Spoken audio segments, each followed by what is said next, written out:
y'all, welcome back to my channel. It's your girl Mary, and thank you for joining me again. So for today's video, I'm actually super excited to talk about this because this is a topic I'm very passionate about, as you can tell by my very serious face.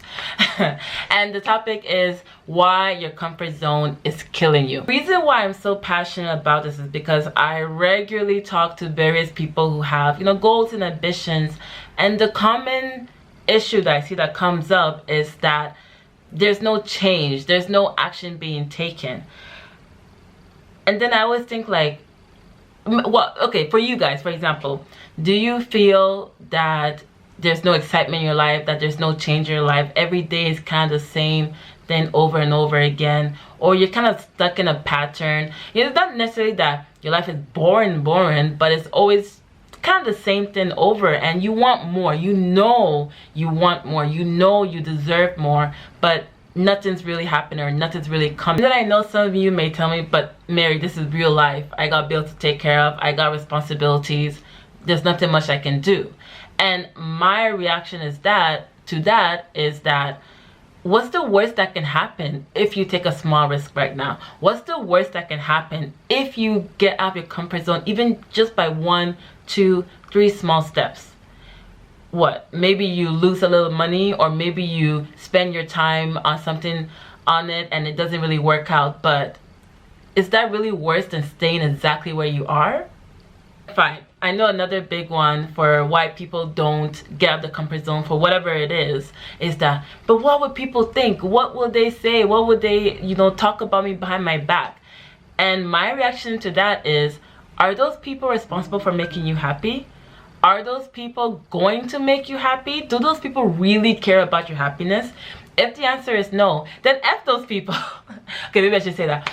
If the answer is no, then screw those people. Of course, I would never say forget those people, but just realize that if you base your happiness and the things that you want to do on what other people think about you, you will never, ever make any moves in your life. And as well, I've noticed that it's very common that people will project their fears or their worries on you.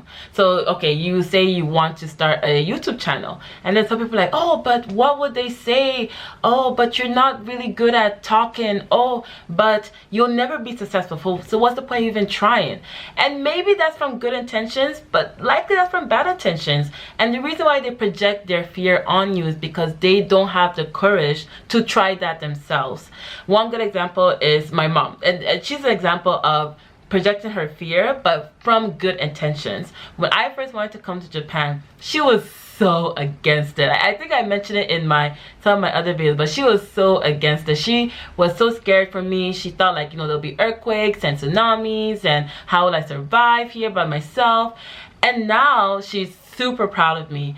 And I think that's a great example of how people will project their fear on you, but you just have to be strong in what you believe in. So in terms of practical steps you can take to get out of your comfort zone, I'm going to share maybe 3 tips or 3 actions that you can take.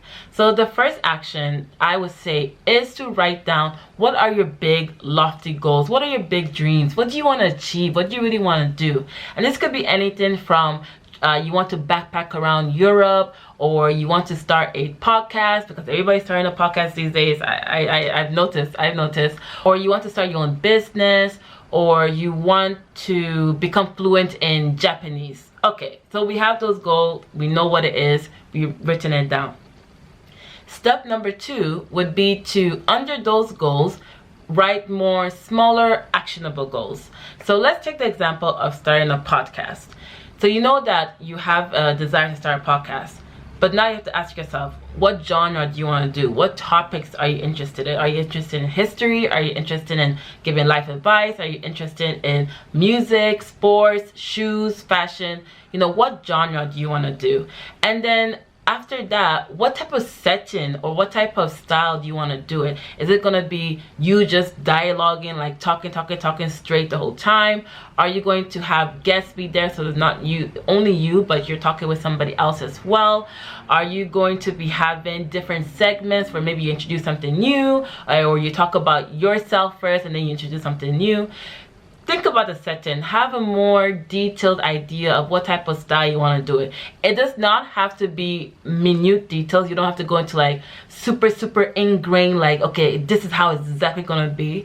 But we want you to start having a visualization in your head of how it can go, because once you start having a visualization, then you can realize like, oh, okay, so this actually, to be able to have that style, I would need to start working on getting guests, or I would need to start doing my research on the topic so that I have the research ready, so it's easier to write out the script for the podcast. Now as well, what equipment would you need? I know the good thing about podcasts, for example, is that you can usually just start it on your phone. I don't think you need too much of a setup, at least in the beginning, but maybe you are the type that prefers to have all the hardware set out. You know, you want the professional mic, you want good headphones, you want a nice room, or things like that. So for yourself, think of what equipment you will need and what equipment you'll need to start. Because if you realize, just as you're about to start your podcast, you realize, oh shoot, I don't have my mic.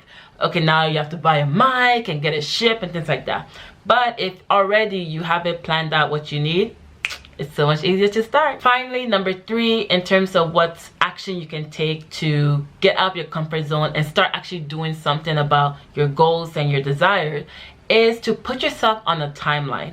I think the number one killer, or the number one, I would say the number one killer of dreams is because people always say, I will start tomorrow, or I will start when I have more time, or I will start next season, next year, next month, all this nonsense of next. But if you put yourself on a timeline and you set out what you need to do and when you're gonna do it, then it's so much easier to start. It's just so much easier, because no longer is it a vague idea or a vague prospect, but it's actually a time sensitive action plan that you have. So again, in the case of the podcast, maybe you know that you want to start it ideally in the winter time, so maybe by November or so, and right now September.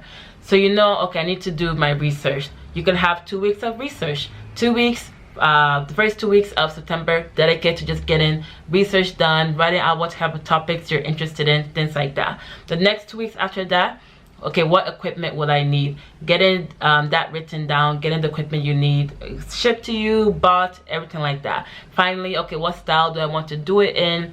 Okay, it's just gonna be you by yourself. Good. Probably you don't need to do that much more work. Oh, you need guests? Okay, start calling people, start texting people, start inviting people, see who's out there that you can get as a guest. And because you have that timeline, it's a lot easier to streamline those actions. On top of having that timeline, tell people what you're doing, get people excited for you. And I believe that this is a great way to kind of lit a fire up your butt, because if people know that you're going to be kind of premiering your podcast in November or so, they're gonna be expecting it. So when November comes around and you're just like, oh, I didn't start, then they're gonna be like, oh, we were kind of excited for it. This type of peer pressure can be great for you, because you know that there are people waiting on you, you know, have an expectation of you to, you know, do something. Of course, they don't expect it to be perfect, not at all, but they are excited to support you. They want to show you the support. So if you know that you have friends and family waiting to see your creation, or see that new house you're gonna buy, or see your beautiful photos from your Europe trip, then you know, okay, I gotta get moving. As well, I say that friends are great accountability partners, because if you have a really good friend, they will check in regularly to see how you are doing on that project, on that goal that you're working towards, and it will push you to just keep getting out of your comfort zone and keep doing a bit more, because they're there to support you. So I wanted to just end this video saying this quote that I really love. I think I originally heard it in a TED Talk, but this quote really just, every day when I think about how am I doing things outside my comfort zone, am I pushing myself, I think of this: you will never change your life until you step out of your comfort zone, because change begins at the end of your comfort zone. So as always, if you enjoyed this video, please hit that like button. Leave a comment below as well of, you know, what kind of goals and dreams you have and how you plan to step out of your comfort zone. And then finally, hit that subscribe button as well. It lets me know that people are interested in the content and, you know, they want to keep seeing it. Hit the notification bell, because sometimes you don't even see the video until you get notified. And finally, share it. Share this video so that more people feel empowered to get out of their comfort zone and take steps towards their dream. So this is your girl Mary from Japan. Have a lovely day. Bye. Bye.